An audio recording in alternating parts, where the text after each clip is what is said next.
Growing up, I was kind of always self-conscious, like wanting to look a certain way. You look at yourself and you know you can never attain that ideal. I'm never gonna be skinny. I'm not a skinny girl. It can be hard when you see models and celebrities and like you just don't look the same.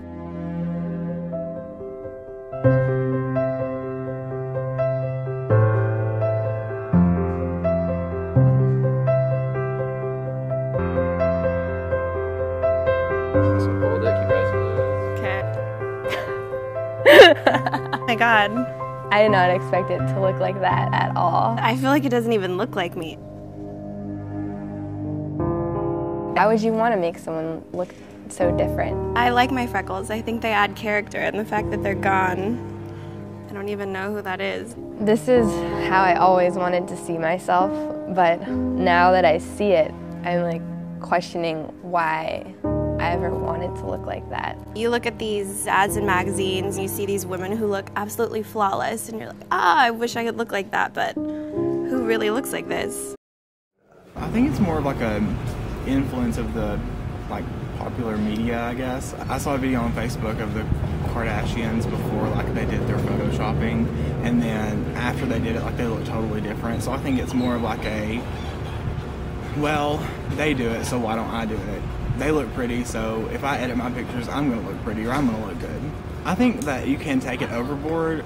I mean, I do believe if you don't like something about yourself, you should be able to change it, but I don't think you should go overboard with it and make yourself completely plastic.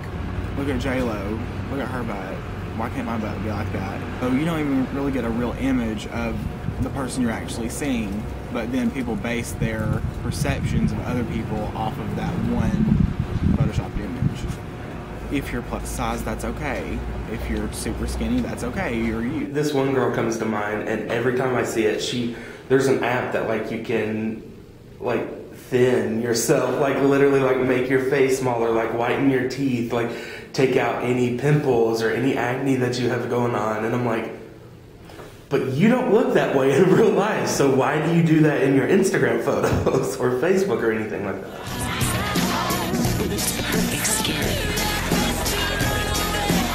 You'll look younger, smaller, lighter, fuller, tighter, thinner, softer. It really works.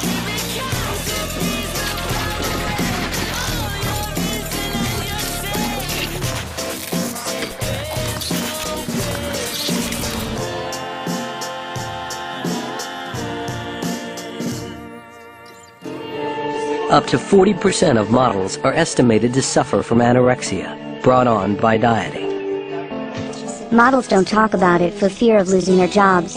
They're pushed to be anorexic in order to work. It's horrible. I thought, okay, if this is what the fashion world wants, then I'm going to show them my body.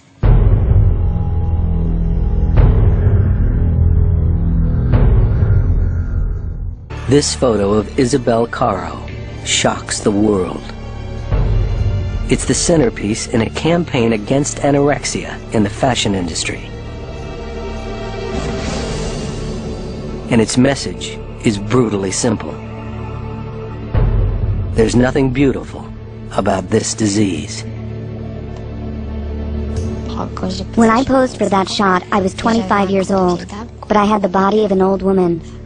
I wanted to show that the fashion world is meant to be about beauty, but it can be about the direct opposite. If you're not happy with your body or your overall appearance, I feel like a lot of it does have to do with the things you see on a regular basis, and you compare yourself to them, and it causes you to have these sorts of disorders. There's a troubling trend spreading across social media sites. It's called Thinspiration, and it encourages young girls to be anorexic and bulimic.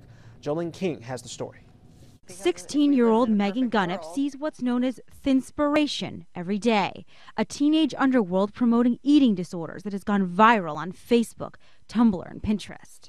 It just kind of clicked, and I was like, if you don't want to weigh as much, you just don't eat as much. Megan is anorexic. After seeing skinny photos of her friends on Facebook and endless shots of unrealistically tiny women online, she decided to slim down fast. What she found online gave her that Thinspiration to head down a dangerous path. A lot of it is just really based off of the competition and who can be skinnier and if so-and-so looks this way, then I can too. The obsession with skinny is nothing new. Magazines and movies have long promoted the ultra-thin, but social media has given eating disorders a new, bigger platform to reach the masses. It is the social media that really is the virus that gets these images in front of people all the time. Margot Main is a founder of the National Eating Disorder Association, and she says social media makes these images almost impossible to ignore. When people are looking at them, they tend to be alone, so there isn't any corrective feedback. There's no one saying,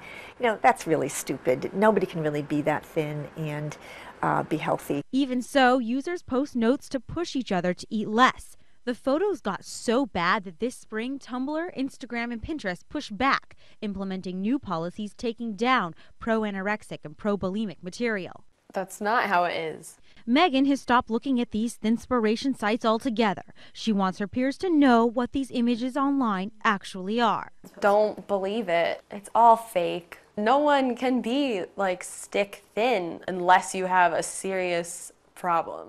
Rebecca Jones stands beside her 7-year-old daughter wearing the exact same outfit. She suffered from anorexia for most of her life and even actually weighs less than her daughter. Her doctors have warned her repeatedly about her condition, but she refuses to listen and says she likes her body. I think that when I see images of these perfect women that don't really exist, it definitely does make me feel inferior. And it makes you think of like all the things they have that you don't have and how people worship them and think they're so beautiful, but then people like you, they don't even notice. Natural beauty isn't really a thing anymore. It's just, let's get boob jobs. Let's edit it to make it look like I'm super skinny when I'm really not, and take everything off my face and make me look flawless. Zendaya is calling out a magazine for photoshopping her to look thinner.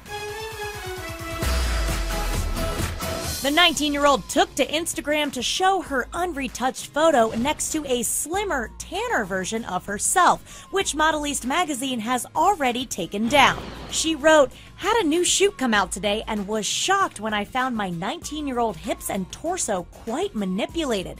These are the things that make women self-conscious, that create the unrealistic ideals of beauty that we have." I know sometimes you feel like you don't fit in, and this world doesn't know what you have. You got something so real, you touched me so deep. See, material things don't matter to me. So come as you are, makes you different, makes you beautiful. What's there inside you shines through to me. In your eyes I see all the love I'll ever need. You won't let me go. What makes you different makes you beautiful to me. Yeah, yeah, yeah.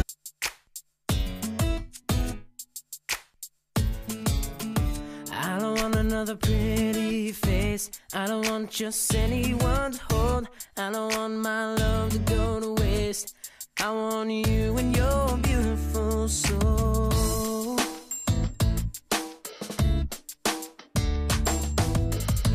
I know that you are something special. To you, I'd be always faithful. I want to be what you always needed. Then I hope you'll see the heart in me.